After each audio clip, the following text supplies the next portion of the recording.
Hello, everyone, and welcome to another episode of DABCC TV. We have a great episode for you today. We really do. We're going to chat with the Wanova people, or not really chat. They're going to give us an amazing demo, really soup to nuts.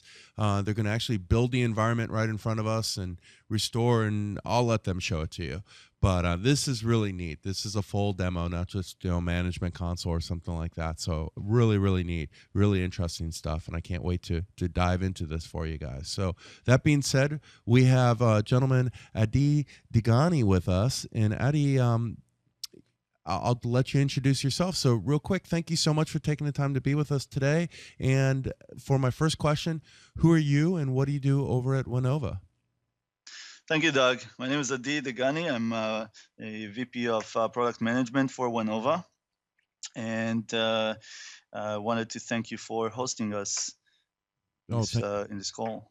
Oh, thank you. I've been looking forward to this. We did a podcast a while ago. So for those of you guys out there watching this video, definitely refer back to, if you want to learn more about the product in a conversational standard or setting, if you want to drive around, if you're working out, refer back to the podcast, and I'll put the links just below this video on the webpage, or if you're watching this through iTunes, it'll be on dabcc.com, so you can refer to that for more info. Ady, can you tell us real quick before we turn you loose on the demo, who is Wanova and what do you guys do? Wanova is a desktop virtualization company. We have developed a hybrid desktop virtualization solution called Wanova Mirage, which essentially gives organization enterprises the benefits of VDI, the desktop management benefits, the PC continuity and support values in a setting that doesn't usually fit VDI, in a setting that has the remote offices, that has mobile users with laptops, users that are mobile and on the road, and we give the users the ability to work offline with their machine as they used to, without introducing multiple desktop challenges, etc. They continue to use the system natively, and since we are hypervisor free, we can work on any existing desktop or laptop that the organizations already own and have deployed in the field. Yeah, you guys have a really neat solution because you do it's not really VDI like you said, and it overcomes the issues with VDI relating to remoting protocols and user experience, because you get native user experience, right? And then at the same time, it's like client virtualization with client hypervisors, but you don't have the issues related to hypervisors with driver support and things like that. So it's really sort of a hybrid of the two and solving the problems of both of them. Am I wrong?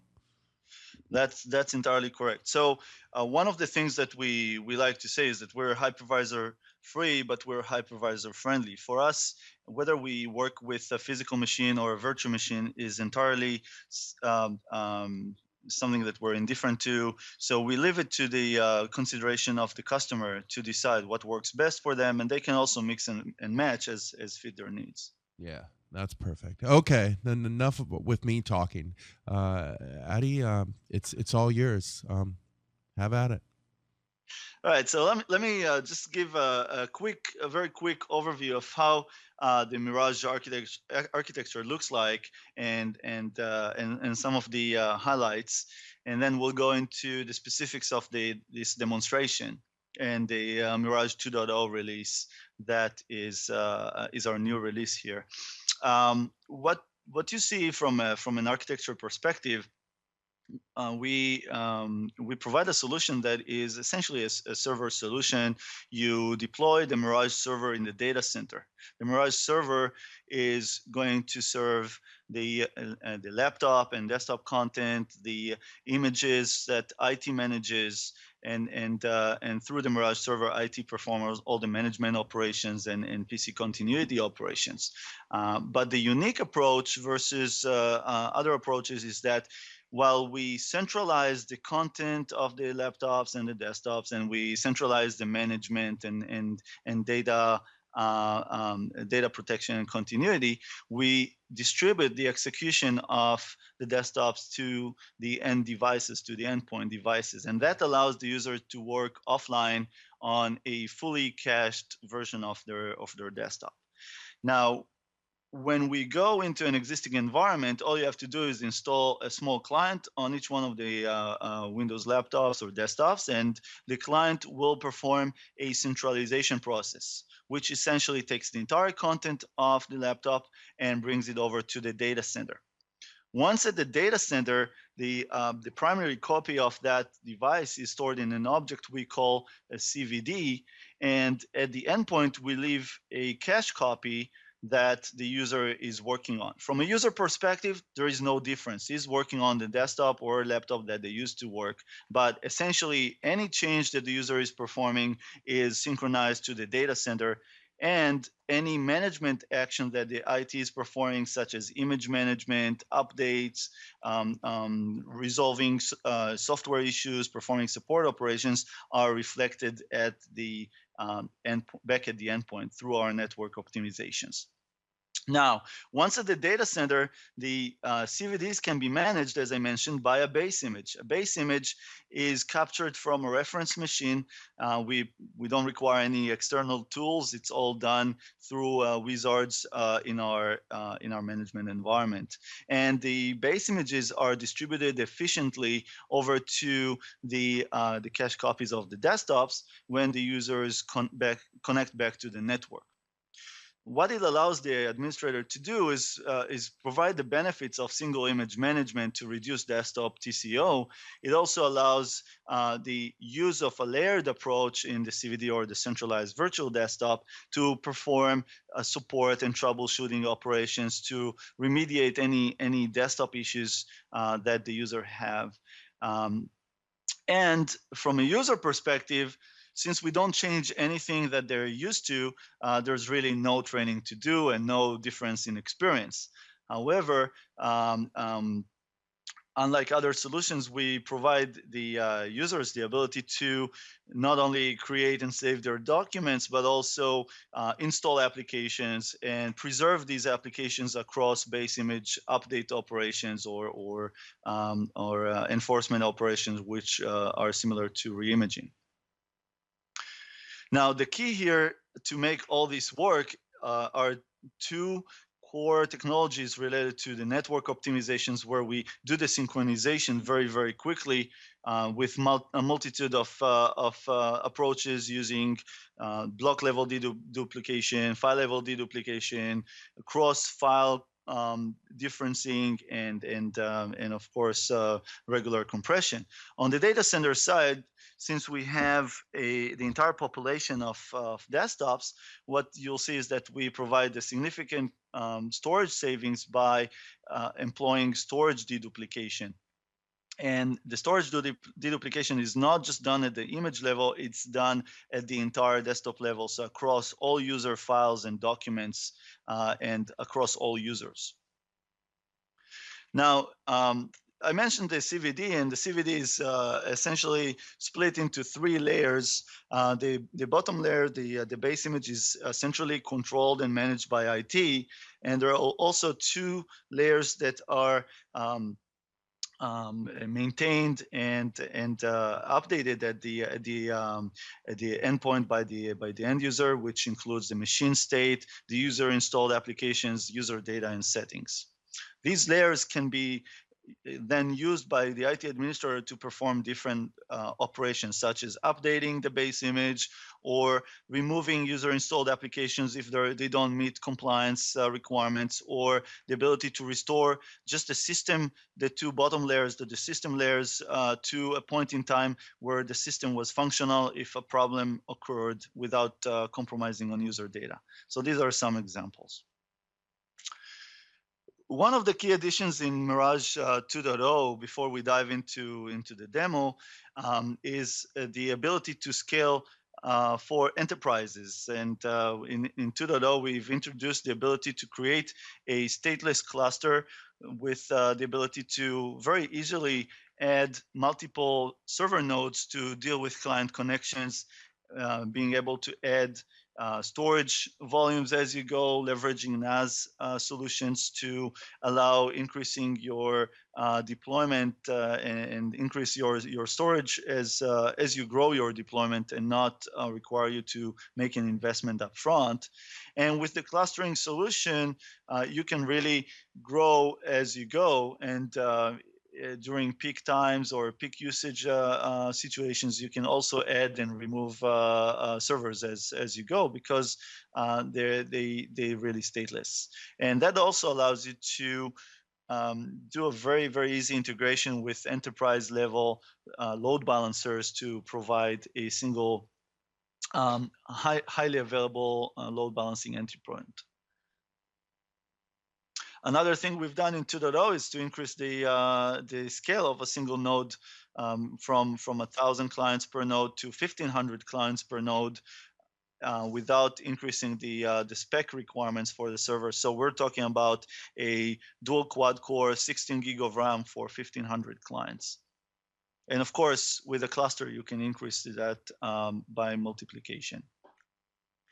Now, one of the really cool features that we like in 2.0 is the feature called a branch reflector. The branch reflector essentially comes to eliminate the need for server infrastructure at the remote branch. And since we're dealing with enterprises that have a lot of branch offices, a lot of them small, without IT, without server infrastructure, we want to enable IT to get all the benefits that we give the individual mobile users, but do it at the branch level with tens and hundreds and more of users. And to do that, what we've added is a peer-to-peer service that is controlled and designated by the administrator, where each client can become a branch reflector. And when a client becomes a branch reflector, by designation, it becomes a serving point to clients around it. And that's all coordinated by the servers. And these functions are completely self-maintained. There's no management needed. And of course, the data center is always the source of last resort if a branch reflector is gone because the user went home, etc. And that's where it's important to highlight that a branch reflector doesn't have to be a dedicated device. It can be any device that any of the other users in the branch are using, and we can just leverage idle cycles on the devices to serve other devices on the same LAN. Essentially, we offload the WAN, we offload the shared connection, and we make more room for the mission-critical applications like email and CRM and web, etc. Now, where this is coming into play, and this is what we'll show in the demo, and probably one of the scenarios where it provides the most visible benefit is when you talk about Windows 7 migration. In Windows 7 migration, you have an image that is significantly different than the XP image you have on these desktops.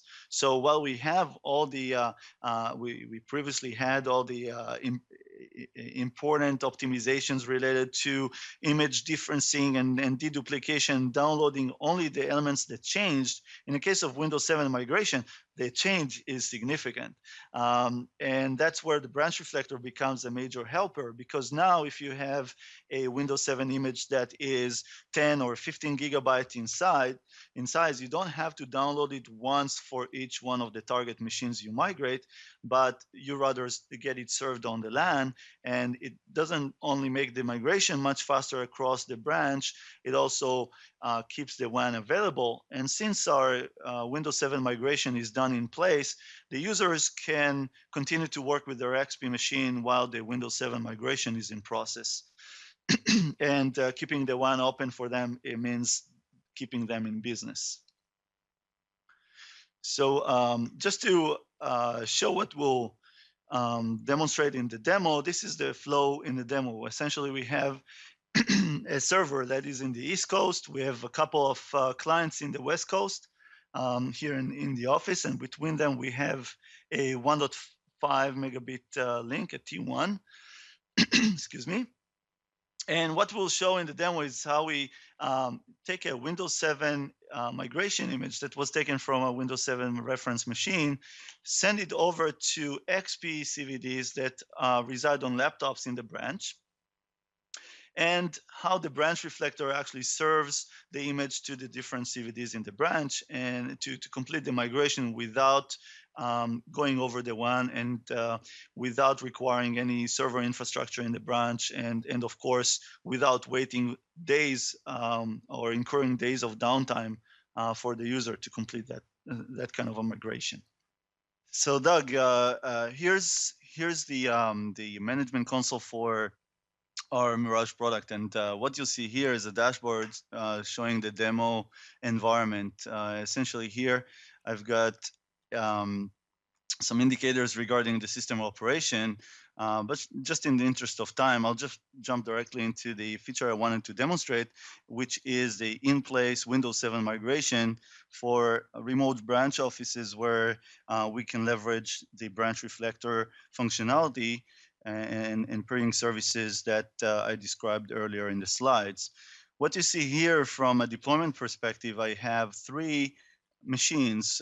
2 of these are real laptops. This one here is a Lenovo laptop with an Intel configuration, and this is an HP compact laptop with an AMD configuration. And what you'll see is how I migrate these 2 machines that are essentially XP machines right now with user data and user applications, etc., and how I migrate these to Windows 7 in place directly from XP, and without requiring any server in the remote branch office, and doing it with the WAN optimization capabilities embedded with the product, as well as with the peering services of the branch reflector feature. So let me start the Windows 7 migration, and then while it's going, I'm going to describe some of the unique capabilities of what does it mean to do in-place Windows 7 migration.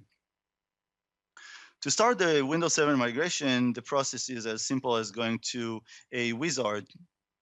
And in the wizard, we select the Windows 7 migration base image, essentially a Windows 7 setup that you can build on a reference machine. It can be a physical machine or a virtual machine.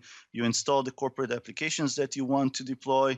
For instance, here we have Office and an antivirus, etc. And once you're selected your Windows 7 image, we're going to select the participating CVDs that are going to be migrated. So I'm going to choose these 2 systems, and you can see one is a Lenovo and one is a Hewlett-Packard, and these are real laptops in the office. Next thing we'll do, we'll go through a series of validations. Since we're deploying an image to 2 different platforms, there are some indications to the admin to consider where the image came from and where is it going to. And that's it. That's the process of initiating a Windows 7 migration. In order to save time, I'm also going to ask the devices to perform the task right away instead of waiting to a synchronization cycle. And I'm going to switch over to a KVM window connected to each one of these laptops. These are physical machines. So what you see here is a KVM view of the compact machine. You can see that this is a user called Ady, and I have some documents in there. I have some pictures, etc. And we'll see these migrated into Windows 7 as part of the operation. And here's the pop-up that the system is notifying the user that Windows 7 migration is started. The other laptop, the Lenovo laptop, has a similar view. And this is, again, a KVM system. And you can see some of the user documents and different profile information that is on this user. So same experience to both these users. Both these users are in a remote branch office. The server is about 90 milliseconds away in the East Coast, and we're at the West Coast, connected with a T1 link. One interesting thing to look at is what some properties of the base image that we were just transferring. And you can see here the base image is quite large. It's 13 gigabyte in size. And what we'll show in this demo is how quickly we can serve this base image and perform the migration, including the user profile conversion, even though we're working over a very limited WAN link. So we'll go back to look at the transaction log and see what's being utilized on the network level.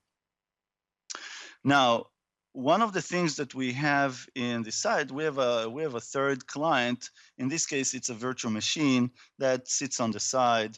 It can be used by any user, but in addition to being a desktop for some user, it also functions as a branch reflector. The branch reflector is a peer-to-peer service that allows us to distribute very large images to a branch population without repeated download over the WAN, over the network. So essentially, the image is downloaded only once and cached on the branch reflector, and you can see this this guy here, the branch reflector. It is cached in the branch reflector and allows the branch reflector to serve clients around it over the LAN, and not only perform the operations faster, but also offload the network and the data center from this distribution environment. And the key here is that it allows you to perform these operations without any server infrastructure build out in the branch office.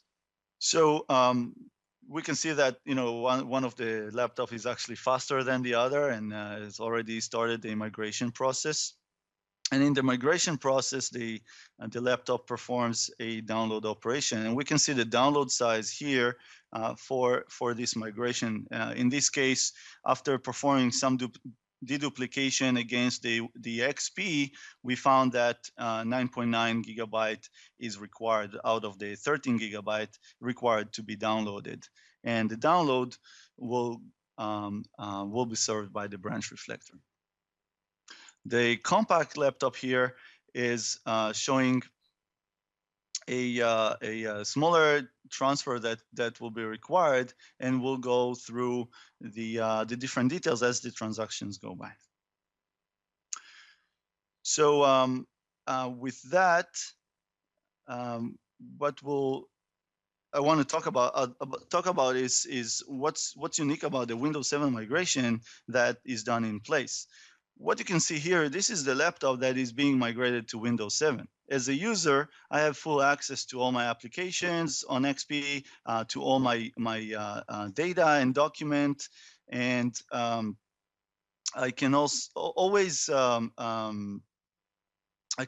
continue to work while the Windows 7 image is being delivered, is being adapted to the target machine. So from an enterprise perspective, the end users continue to work as they are during the migration process, and the only downtime they incur is the reboot of the machine when it switches from XP to Windows 7.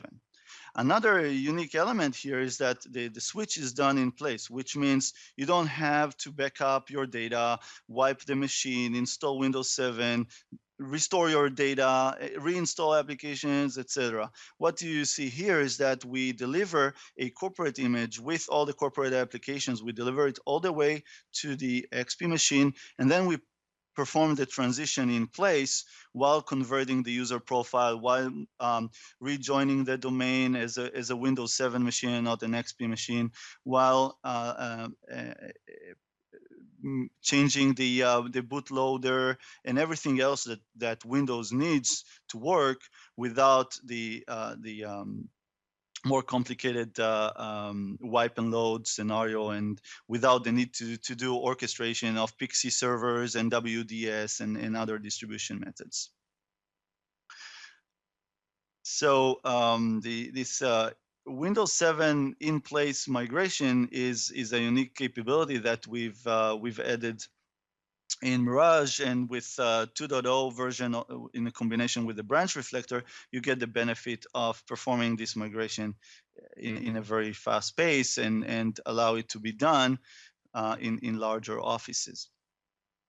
So we'll be back to that screen once the download is complete, and we'll see what the user experience is once the system reboots into Windows 7 after it gets the migration of XP is started. Welcome back. We did take a short break while the Windows 7 image was downloaded and the migration process kicked in. What I want to show you is the state that we are in from the laptop perspective. This is the one of the XP laptops, and I left it with the reboot message, essentially telling the user, "Hey, we're ready to do the migration now," and the system is essentially self-sufficient from this point.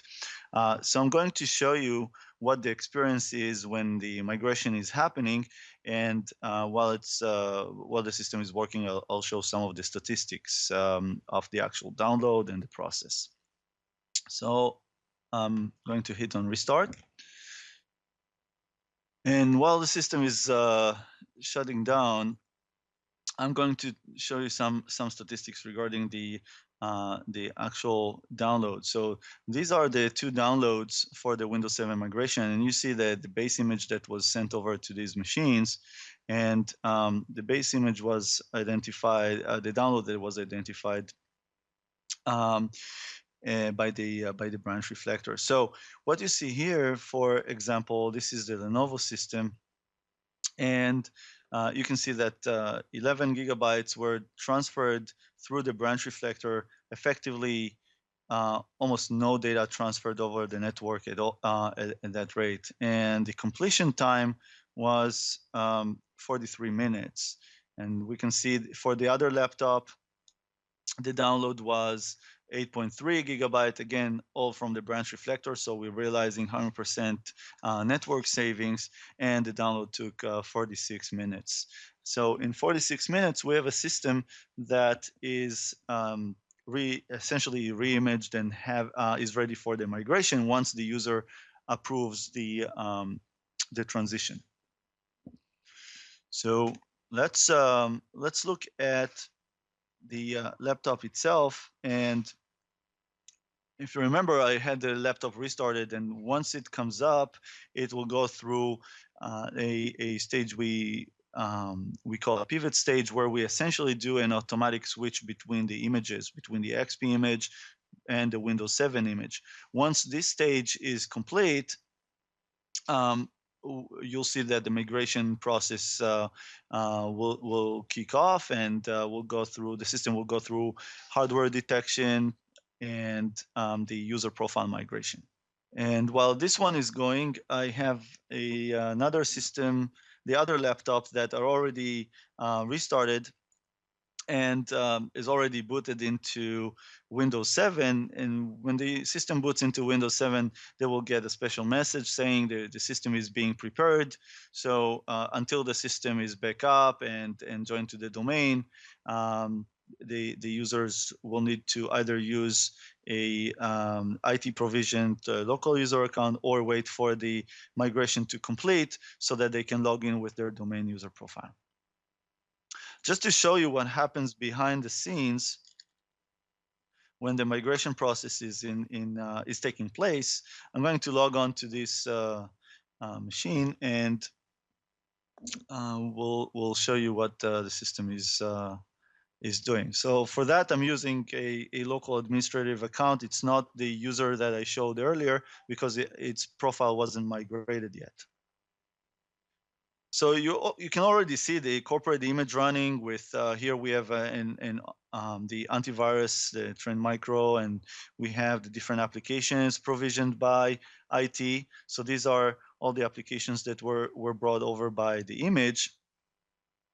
We can also see there's Office 2007 and Skype and other applications that are provisioned by the image. And we can see that the migration has completed, and the system is now starting to upload the content of the migrated CVD to the data center to synchronize and create a snapshot. So now, in this case, when we actually log off, once the migration completes, you'll see the additional user profile comes into play. So let me talk a little bit about the synchronization process when things come up to the data center. If I'm looking at this CVD, it's still registered on the system as XP. Once the upload is complete, it will change its identity to Windows 7.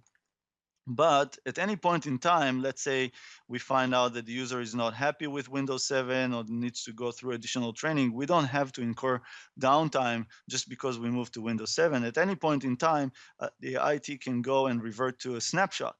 And a snapshot can be of the system in its XP incarnation. So now that I have a Windows 7 machine, I can always roll it back to XP, and for that we're leveraging our streaming capabilities, and the user can be up and running in a matter of about half an hour or so. So if there is a reason for going back from Windows 7 to XP, we allow the administrator to roll back the machine without having to send someone on site or ship the machine over to be reimaged. And that's that the rollback capability allows the administrator better comfort level when they send out a Windows image and when they don't know how the users will react to it. Now let's look at the other machine that is about to complete the transition. We talked about the automatic transition. Once it gets to 100%, it will essentially restart itself, and you'll see the Windows 7 boot process coming into play. And I'm switching here between machines to save time in the video, but essentially we are working with two different laptops that have their own horsepower, and they do things in different pace. So here you see the system finish the transition, and now it will boot into a Windows 7. Now, keep in mind that we indeed saw that the migration took about 45 minutes to download, but during that process, the user was able to work on the system without any interference or any downtime. So let me go back to the Lenovo system, and we saw that now we can see that the user profile migration has been completed. Since we're using, for the demo, we're using a local user profile, not a domain user profile, we're going to have to go through a password change. In a domain environment, there is no need to do a password change. The user is authenticated against the domain controller. So now if we go into the user, and I'll just type in the new password, we'll see the entire user profile and documents and settings as we remember them from the XP. So the user has immediate access to all the IT provisioned applications as well as their documents, and all that in our time frame over the wider network, and while having more than one machine migrated at the same time with that branch. And this is the user profile. One thing we didn't keep in this demo is the wallpaper, but this is a migration configuration element that you can deliver as part of preparing the migration image. You can see all the user documents are available. They're available as part of the delivered application, so you can open them. We can also go into the different user libraries, and you can see that the documents and the profile migration completed successfully. We can also go see user pictures, etc. So everything that we had from the XP for that user is again displayed here, but this time in a Windows 7 environment, and the entire migration was done in place over the wide area network without any server infrastructure, and you can see how the user has incurred a very minimal downtime, about 10 to 15 minutes, where the transition is being performed. So Doug, this is it from this demo perspective.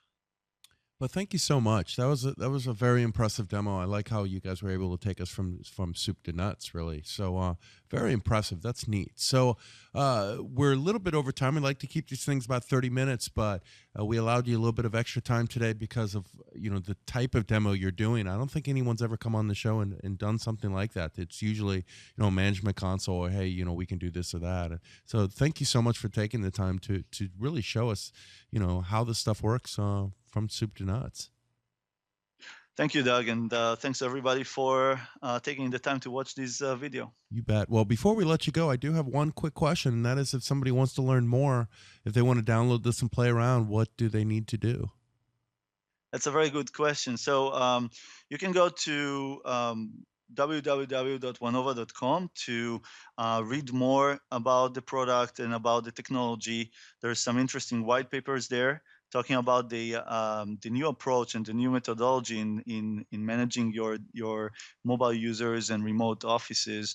There's a demo eval or a trial version of our software that you can download. Right now, it is with the 1.5 version, but in a few days it will have the 2.0 version, so you can experience what you've seen in this video yourselves. Perfect. Thank you so much again for your time today. And guys out there listening, thank you so much for listening to this episode of DABCC TV. I hope you guys enjoyed it, and definitely check out the Wanova website, because this is some neat stuff. Like I said in the intro, it's really sort of the combination of VDI and client virtualization, client-side hypervisors, but yet without the the negatives of both of those technologies, which is pretty cool stuff, right? So it's all the positives without the negatives. So that's it. On that note, guys, thank you again for listening to this